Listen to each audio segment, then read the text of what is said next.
Desde Eliphasi Msomi, cuya ejecución requirió que 9 jefes zulúes impidieran que los espíritus malignos lo rescataran, hasta Jake Bird, que fue estrangulado hasta la muerte en una horca, estos últimos momentos revelan exactamente cómo incluso los asesinos negros más peligrosos se derrumban cuando finalmente llega la muerte más atroz. Gamal Lineveld. En las ventosas llanuras de Cape Flats, en la Sudáfrica de la década de 1940, Gamal Salie Lineveld aterrorizó a las mujeres durante su breve pero brutal ola de asesinatos entre octubre y noviembre de 1940. Armado con trozos de tuberías y un hacha, asesinó al menos a 4 mujeres.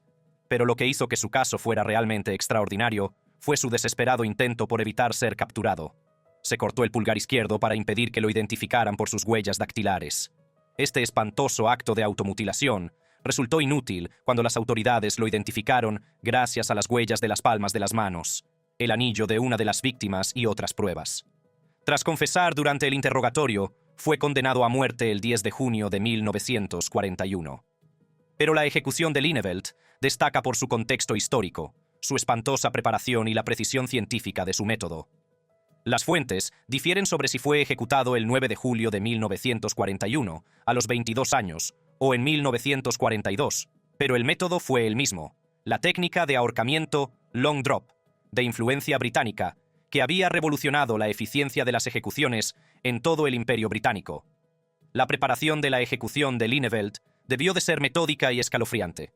Los funcionarios de la prisión habrían medido con precisión su altura y su peso, consultando tablas elaboradas por verdugos británicos para calcular la distancia exacta de caída necesaria. Una caída demasiado corta provocaría una estrangulación lenta y agonizante. Si era demasiado larga, la cabeza del condenado podría separarse completamente del cuerpo, un grotesco accidente que se había producido en varios casos notorios. La ejecución en sí misma fue una lección magistral de violencia calculada. La soga se colocaba detrás de la oreja izquierda para facilitar la rotura del cuello, utilizando un nudo específico, diseñado para apretar y retorcerse con el impacto. La distancia de caída se calculaba con precisión en función de su peso y altura, normalmente entre 1,2 y 3 metros, para romper las vértebras y provocar una parálisis inmediata. La horca contaba con un mecanismo de trampilla, accionado por resortes y probado repetidamente para garantizar que se activara instantáneamente a la señal del verdugo. Cuando llegaba el momento, Lineveld se colocaba sobre la trampilla con la soga alrededor del cuello, posiblemente encapuchado para evitar que los testigos vieran su rostro. El verdugo, probablemente situado fuera de la vista, tiraba de una palanca o pulsaba un botón, lo que hacía que la plataforma se desplomara bajo sus pies. La sacudida repentina le rompía el cuello con un crujido espantoso que podían oír todos los testigos presentes. No se trataba de la estrangulación rudimentaria de los métodos anteriores, sino de un sistema diseñado científicamente para provocar una muerte rápida por fractura cervical. Lo que hace que esta ejecución sea especialmente significativa es su lugar en la historia de Sudáfrica. Este método se cobraría más de 4.000 vidas a lo largo del siglo XX, lo que convierte a Lineveld en uno de los primeros casos documentados de lo que se convertiría en un aparato estatal de ejecuciones masivas bajo el apartheid. Su muerte fue un anticipo de la pena capital a escala industrial que se produciría en las décadas siguientes. Pero si la precisión calculada de la ejecución científica de Lineveld te parece escalofriante, espera a oír hablar del ambiente carnavalesco y la tortura ritualizada que caracterizaron el linchamiento de Tom Waller en 1897, en Mississippi. Tom Waller. Después de que una familia blanca fuera asesinada y un niño traumatizado de 5 años identificara a un hombre negro como responsable, la sed de sangre de la comunidad exigió más víctimas, incluso después de que el sospechoso inicial fuera linchado. Waller fue implicado mediante un testimonio coaccionado y arrestado el 15 de diciembre de 1897. Pero las fuerzas del orden no le ofrecieron protección alguna frente a la turba de aproximadamente 400 hombres blancos que lo sacaron de la custodia. Lo que siguió fue un espectáculo grotesco que ejemplificó el ambiente carnavalesco de los linchamientos raciales, donde el asesinato se convirtió en entretenimiento y la justicia en el imperio de la turba. La turba llevó a cabo un juicio falso bajo un árbol con una soga ya alrededor del cuello de Waller, burlándose de los procedimientos legales, ya que el resultado estaba predeterminado. La propia soga servía tanto de restricción como de tortura psicológica, un recordatorio constante de su muerte inminente mientras la turba debatía su destino. Pero quizás lo más escalofriante fue que la turba hizo una pausa para celebrar una cena campestre, con pescado y langosta traídos en un carro, antes de proceder con la ejecución. No se trataba solo de un asesinato, sino de un evento social. Las familias trajeron comida, los niños jugaban cerca y el ambiente se parecía más a una feria del condado que a una ejecución. La normalidad de la escena, gente comiendo, hablando y riendo, mientras un hombre estaba sentado con una soga alrededor del cuello, pone de relieve la naturaleza profundamente arraigada del terrorismo racial en la sociedad sureña. La ejecución en sí misma fue diseñada para infligir el máximo sufrimiento y humillación. Los reportes periodísticos de la época describen cómo la multitud arrastró a Waller colgado del cuello por la colina, una forma brutal de tortura que le habría provocado asfixia y dificultad para respirar mientras su cuerpo era arrastrado por el terreno irregular. El peso de su cuerpo contra la cuerda lo habría estrangulado parcialmente, causándole dolor y pánico, pero manteniéndolo lo suficientemente consciente como para experimentar todo el horror de lo que estaba sucediendo. Una vez en la cima de la colina, el mismo lugar donde Charles Lewis había sido asesinado solo 5 días antes, Waller fue colgado de un árbol. A diferencia de la precisión científica de los ahorcamientos judiciales, se trató de un acto cruel diseñado más para el espectáculo que para la eficacia. El cuerpo fue dejado colgado durante toda la noche, como advertencia a la comunidad negra, balanceándose con el viento invernal, como un símbolo grotesco de la supremacía blanca. El cuerpo fue finalmente bajado alrededor de las 10 de la mañana siguiente y visto por los curiosos, convirtiendo incluso las secuelas en un espectáculo público. Fiel al patrón de impunidad, nadie fue procesado por el asesinato de Waller. Esta ejecución es un ejemplo perfecto de cómo se podía cometer un asesinato a plena luz del día con la aprobación de la comunidad y total inmunidad legal. Si el grotesco espectáculo del linchamiento público de Waller parece el colmo de los métodos de ejecución bárbaros, consideremos el caso de Jake Bird, un asesino en serie cuya ejecución en la horca en 1949 fue precedida por una maldición sobrenatural que pareció cobrar la vida de 6 personas relacionadas con su juicio. Jake Bird. La ejecución de Jake Bird, el 15 de julio de 1949 en la Penitenciaría Estatal de Washington, se convirtió en legendaria no solo por el método utilizado, sino por la maldición sobrenatural que pareció seguirla. Después de confesar 44 asesinatos en 12 estados, incluidos los brutales asesinatos con hacha de Bertha y Beverly June Clute en Tacoma, Bird pronunció lo que se conoció como la maldición de Jake Bird. En una declaración de 20 minutos en la sala del tribunal declaró: «Les lanzo la maldición de Jake Bird a todos los que han tenido algo que ver con mi castigo. Recuerden mis palabras, morirán antes que yo». Lo que siguió pareció confirmar sus afirmaciones sobrenaturales. 6 personas relacionadas con su caso murieron prematuramente.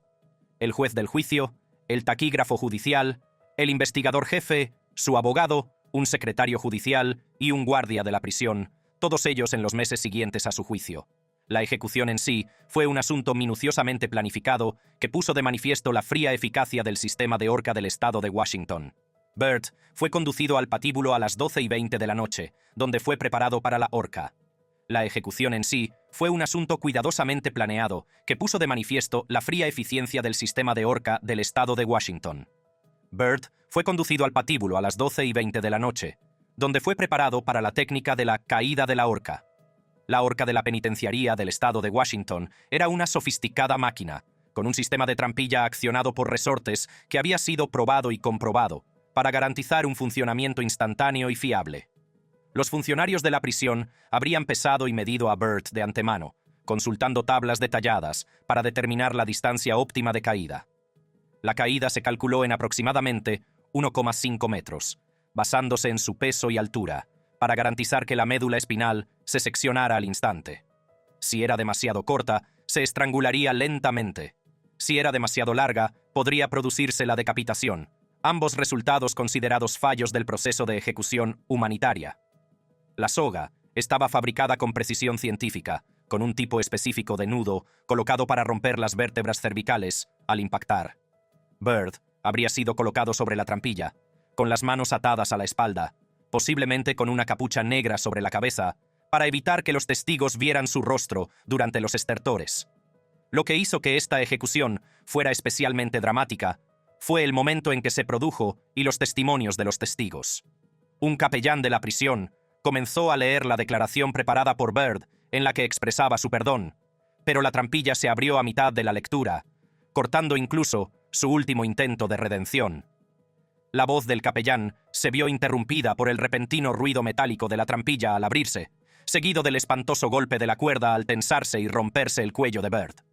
La ejecución fue presenciada por 125 espectadores, lo que la convirtió en un acontecimiento público multitudinario que recordaba a tiempos anteriores más bárbaros. Los testigos habrían oído los sonidos mecánicos de la horca, el crujir de la cuerda, el chasquido de las vértebras y, a continuación, el silencio inquietante que siguió. Algunos quizá esperaban una intervención sobrenatural, dada la maldición de Bird, pero no hubo ninguna. Tras la caída, el cuerpo de Bird permaneció colgado durante 14 minutos antes de ser bajado y examinado, un procedimiento habitual para asegurarse de que había fallecido. Durante esos 14 minutos, su cuerpo se habría balanceado ligeramente, como un grotesco péndulo que marcaba el paso del tiempo entre la vida y la muerte. Fue declarado muerto sin complicaciones y enterrado en una tumba sin nombre, identificada únicamente como la del convicto número 21.520. Había legado los $6.15 que había ahorrado en prisión a su abogado de apelación. Un gesto final casi patético de un hombre que afirmaba tener poderes sobrenaturales, pero que murió de forma tan mundana como cualquier otro criminal. Mientras que la ejecución de Bird estuvo impregnada de folclore sobrenatural y superstición, el ahorcamiento de Eliphasi Msomi en 1956 llevó la intersección entre las creencias culturales y la pena capital a un nivel sin precedentes, con 9 jefes zulúes como testigos oficiales para demostrar que ningún espíritu maligno intervendría en el proceso de ejecución. Eliphasi Msomi. La ejecución de Eliphasi Msomi, el 10 de febrero de 1956, en la prisión central de Pretoria, fue diferente a cualquier otra en la historia de Sudáfrica debido a quienes fueron invitados a presenciarla. Conocido como el asesino Tokoloshe, Msomi afirmaba estar poseído por un espíritu zulú maligno que le ordenaba asesinar a 15 personas y recoger su sangre para fines rituales. Su defensa sobrenatural causó tal temor en las comunidades zulúes que el juez tomó una decisión sin precedentes. Permitió que 9 jefes y ancianos zulúes presenciaran la ejecución para demostrar que no se produciría ninguna intervención sobrenatural. La ejecución se llevó a cabo mediante el método estándar de ahorcamiento por caída larga. Su defensa sobrenatural causó tal temor en las comunidades zulúes que el juez tomó una decisión sin precedentes. Permitió que 9 jefes y ancianos zulúes presenciaran la ejecución para demostrar que no se produciría ninguna intervención sobrenatural. La ejecución se llevó a cabo mediante el método estándar de ahorcamiento por caída larga, diseñado para causar la muerte instantánea por fractura cervical. La distancia de caída se calculó en función del peso, la altura y la complexión de Msomi para garantizar que la soga rompiera las vértebras de la base del cráneo. Lo que hizo que esta ejecución fuera históricamente significativa fue el teatro cultural que la rodeó. Los testigos zulúes observaron atentamente para verificar que el Tokoloshe no interviniera ni resucitara a Msomi, ya que algunos temían que se transformara en un espíritu maligno después de la muerte. Un jefe expresó su preocupación porque Msomi pudiera regresar como Tokoloshe, pero los testigos finalmente confirmaron su muerte a sus comunidades.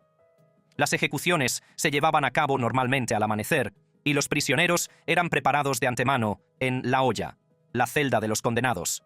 Las horcas de Pretoria Central eran famosas por llevar a cabo hasta 7 ejecuciones simultáneas, pero la de Msomi fue un ahorcamiento en solitario con un público diferente a cualquier otro. Los testigos no solo estaban presentes para presenciar la justicia, sino para disipar el miedo sobrenatural.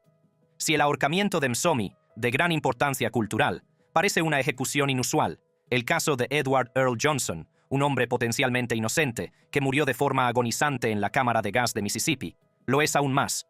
Edward Earl Johnson. La ejecución de Edward Earl Johnson, el 20 de mayo de 1987, en la cámara de gas de Mississippi, representa una de las ejecuciones más controvertidas y potencialmente fallidas con este método. Johnson, condenado por el asesinato de un alguacil blanco basándose en gran medida en una confesión que él afirmaba haber sido coaccionada, mantuvo su inocencia durante los 8 años que pasó en el corredor de la muerte. La cámara de gas de Mississippi en Parchman Farm utilizaba gas cianhídrico producido al verter gránulos de cianuro de sodio en ácido sulfúrico, lo que provocaba la muerte al impedir que las células utilizaran el oxígeno, lo que provocaba convulsiones, espuma en la boca y espumarajos. La cámara de gas de Mississippi, situada en la granja Parchman, Utilizaba gas cianuro de hidrógeno producido al verter gránulos de cianuro de sodio en ácido sulfúrico, lo que provocaba la muerte al impedir que las células utilizaran el oxígeno, lo que provocaba convulsiones, espuma en la boca y paro cardíaco. La ejecución comenzó con Johnson, atado a una silla metálica en la cámara octogonal, vestido solo con pantalones cortos. A las 12:06 de la madrugada, se arrojaron los gránulos de cianuro y Johnson inhaló profundamente, tal y como se le había indicado para acelerar el proceso. Lo que siguió fue descrito como agonizante. La muerte se declaró a las 12:11 de la noche, pero los testigos informaron de que Johnson jadeaba, tenía convulsiones y se ahogaba durante unos 5 minutos. Su cabeza se echó hacia atrás, sus ojos se pusieron en blanco y su cuerpo se tensó contra las correas. El exdirector Don Cabana, que supervisó la ejecución, la describió más tarde como descorazonadora y señaló las últimas palabras de Johnson. «Director, en los próximos minutos, usted va a convertirse en un asesino. Yo estoy en paz con mi Dios. ¿Cómo va a estar usted con el suyo?» La ejecución fue tan traumática que convirtió a Cabana de partidario de la pena de muerte en opositor.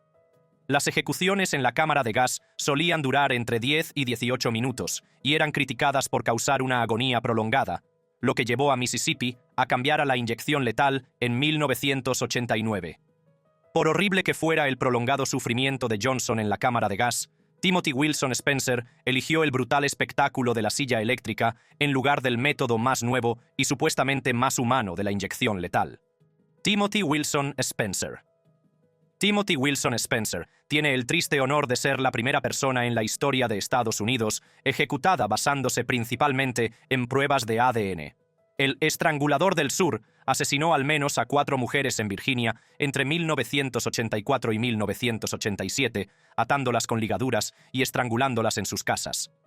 Lo que hizo que la ejecución de Spencer, el 27 de abril de 1994, fuera única, fue tanto el hito forense como su elección del método. La ley de Virginia permitía a los reclusos condenados a muerte elegir entre la silla eléctrica y la inyección letal, pero Spencer eligió la silla eléctrica. Lo que hizo única la ejecución de Spencer el 27 de abril de 1994 fue tanto el hito forense como su elección del método. La ley de Virginia permitía a los condenados elegir entre la electrocución y la inyección letal, pero Spencer eligió la silla eléctrica, lo que convirtió su muerte en una de las últimas electrocuciones en Virginia. La ejecución fue meticulosamente documentada. Spencer entró en la cámara de la muerte a las 11:05 de la noche con un aire arrogante y vestido con unos vaqueros nuevos, con una pierna cortada a la altura de la rodilla para colocar los electrodos. Fue atado a la vieja Sparky con correas de cuero y se le colocaron electrodos en la cabeza rapada y en la pantorrilla derecha, ambos con esponjas empapadas en salmuera. Cuando se le pidieron sus últimas palabras, Spencer respondió: «Sí, creo», pero se quedó sin terminar la frase, dejando una de las últimas declaraciones más incompletas de la historia. La electrocución consistió en 2 ciclos precisos. Primero, 2.300 voltios a 7,5 amperios durante 55 segundos, lo que provocó que su cuerpo se tensara violentamente y emitiera vapor por el electrodo de la pierna. Tras una pausa de 20 segundos, 240 voltios a 1,5 amperios durante otros 55 segundos aseguraron la muerte. El proceso produjo el inconfundible olor a carne quemada y dejó una ampolla visible en la pantorrilla. Spencer fue declarado muerto a las 11:13 de la noche, pero la ejecución fue notable por otra primicia. El médico jefe de la prisión se negó a participar, alegando motivos éticos, lo que supuso la primera negativa de este tipo desde que se adoptaron las directrices de la AMA. William Henry Hans. La ejecución de William Henry Hans, el 31 de marzo de 1994, en la silla eléctrica de Georgia, se hizo famosa no solo por el sesgo racial del caso, sino también por cómo destruyó psicológicamente al hombre que la llevó a cabo. Hans, un exsoldado del ejército, asesinó al menos a 4 mujeres en los alrededores de Fort Benning, mientras escribía cartas falsas en nombre de las fuerzas del mal para crear tensión racial. Su caso se caracterizó por las denuncias de retraso mental, CI de 69 a 82, y el impactante racismo del jurado, que, según se informa, utilizó insultos racistas como uno menos para reproducirse durante las deliberaciones. El único jurado negro fue posteriormente excluido y sustituido por un jurado compuesto en su mayoría por blancos, que condenó a Hans a muerte por asesinato en primer grado. Su caso se caracterizó por las alegaciones de retraso mental, CI de 69 a 82, y el impactante racismo del jurado, que según se informa, utilizó insultos racistas como una negra menos para reproducirse durante las deliberaciones. La única jurado negra alegó posteriormente que fue intimidada para votar a favor de la pena de muerte, a pesar de su oposición. Prevista inicialmente para las 19 horas, la ejecución se retrasó por una suspensión del Tribunal Supremo que fue levantada por el juez Anthony Kennedy. Hans fue declarado muerto a las 22 horas 10 minutos en la Old Sparky de Georgia. El proceso de ejecución siguió el protocolo estándar de Georgia. Se afeitaron la cabeza y la pierna derecha de Hans para el contacto con los electrodos, y luego lo ataron a la silla de madera con correas de cuero. Le colocaron en la cabeza un casco metálico con una esponja empapada en agua salada, con electrodos conectados a este y a su pierna. Hance parecía nervioso y agitado, y entró en la cámara con los puños cerrados. En una declaración final de 7 minutos, afirmó su inocencia y preguntó repetidamente: ¿por qué ejecutan a un hombre inocente? ¿Por qué? ¿Por qué? ¿Por qué? La electrocución consistió en descargas iniciales de alto voltaje, de entre 2000 y 2500 voltios, para provocar la pérdida de conciencia, seguidas de un voltaje más bajo para dañar los órganos. No se informó de complicaciones, pero el impacto psicológico fue devastador. El doctor Allen Ault, comisionado de prisiones de Georgia que supervisó la ejecución, la describió más tarde como un asesinato premeditado que le atormentaba con sentimientos de culpa y pesadillas. Ault dimitió en 1995 y se convirtió en defensor de la abolición de la pena de muerte, afirmando que la experiencia le había convertido de partidario a opositor de la pena capital. Si pensabas que la ejecución de Hans fue terrible, el siguiente asesino en serie recitó continuamente: «El Señor es mi pastor», antes de morir electrocutado. Alton Coleman. Alton Coleman tiene la singular distinción de ser la única persona ejecutada mientras tenía sentencias de muerte activas en 3 estados diferentes. Junto con su cómplice Deborah Brown, Coleman aterrorizó a 6 estados del Medio Oeste en 1984, asesinando al menos a 8 personas, entre ellas niños, utilizando métodos como golpes con tenazas, pisotones y estrangulamiento con ligaduras. La ejecución de Coleman, el 26 de abril de 2002 mediante inyección letal en la prisión de Lucasville, en Ohio, fue precedida por un elaborado ritual. Su última comida fue un festín: filete miñón bien hecho con champiñones, pollo frito, ensalada, pastel de camote, papas fritas y más. Había sido bautizado días antes y pasó sus últimas horas recitando el Salmo 23. La ejecución comenzó alrededor de las 10 de la mañana con el protocolo estándar de 3 fármacos de Ohio: tiopental sódico para inducir la inconsciencia, bromuro de pancuronio para detener la respiración y cloruro de potasio para detener el corazón. Todo el proceso costó solo $43 en productos químicos genéricos. Lo que hizo única a esta ejecución fue la disposición de los testigos. 16 personas observaron en persona o a través de un circuito cerrado de televisión una controvertida disposición para dar cabida al gran número de familias de las víctimas. Entre los testigos se encontraban supervivientes como Harry Walters, que fue brutalmente golpeado durante el asesinato de su esposa. Durante todo el proceso de inyección letal, Coleman recitó continuamente: «El Señor es mi pastor», aferrándose a su nueva fe. Fue declarado muerto a las 10:13 de la mañana sin complicaciones, cerrando así el capítulo de una de las series de crímenes interestatales más brutales de Estados Unidos. Si bien la ejecución de Coleman fue notable por sus circunstancias legales sin precedentes y los elaborados arreglos para los testigos, nuestro último caso, el de John Allen Muhammad, optó por enfrentar la muerte en completo y absoluto silencio, negándose a pronunciar una sola palabra de explicación, disculpa o desafío en sus últimos momentos. John Allen Muhammad. La ejecución de John Allen Muhammad, el 10 de noviembre de 2009, marcó el final de una de las series de crímenes más terroríficas de Estados Unidos: los ataques de francotiradores en Washington, D.C., que causaron la muerte de al menos 17 personas. Junto con su cómplice adolescente, Lee Boyd Malvo, Muhammad utilizó un rifle Bushmaster calibre .223 disparado desde un Chevrolet Caprice modificado, provocando un miedo paralizante a las víctimas, que fueron tiroteadas mientras realizaban actividades cotidianas como repostar gasolina. La ejecución de Muhammad en el Centro Correccional de Greensville, en Virginia, destacó por su silencio absoluto y la precisión clínica del proceso de inyección letal. Pidió pollo con salsa roja y pastel para su última comida, pero pidió que no se hicieran públicos los detalles. La ejecución comenzó a las 8:58 p.m., cuando Muhammad, vestido con un uniforme carcelario de mezclilla azul, Fue conducido a la cámara, tambaleándose ligeramente. Fue atado a la camilla y se le insertaron vías intravenosas en ambos brazos entre las 9 y las 9:06 p.m., con electrodos de monitor cardíaco conectados. Las cortinas se corrieron durante la inserción de las vías intravenosas y se volvieron a abrir a las 9:06 de la noche. Lo que hizo que esta ejecución fuera especialmente impactante fue la negativa absoluta de Muhammad a hablar. Cuando se le pidieron sus últimas palabras, permaneció completamente en silencio y estoico, sin ofrecer ninguna disculpa, explicación o reconocimiento. El alcaide dio la señal de inicio a las 9:07 de la noche y comenzó a administrarse el cóctel de 3 fármacos. Los últimos momentos de Muhammad fueron observados clínicamente. Parpadeó repetidamente, dio varios golpecitos con el pie y respiró profundamente 7 veces antes de quedar inmóvil a las 9:08 de la noche. Fue declarado muerto a las 9:11 de la noche sin complicaciones. Más de 27 testigos observaron desde detrás de un cristal, incluidas las familias de las víctimas, que habían viajado desde varios estados. Muchos expresaron sentimientos encontrados de alivio y cierre, aunque señalaron que ninguna ejecución podría curar sus heridas. Haz clic en una de las tarjetas de tu pantalla para ver más videos como este.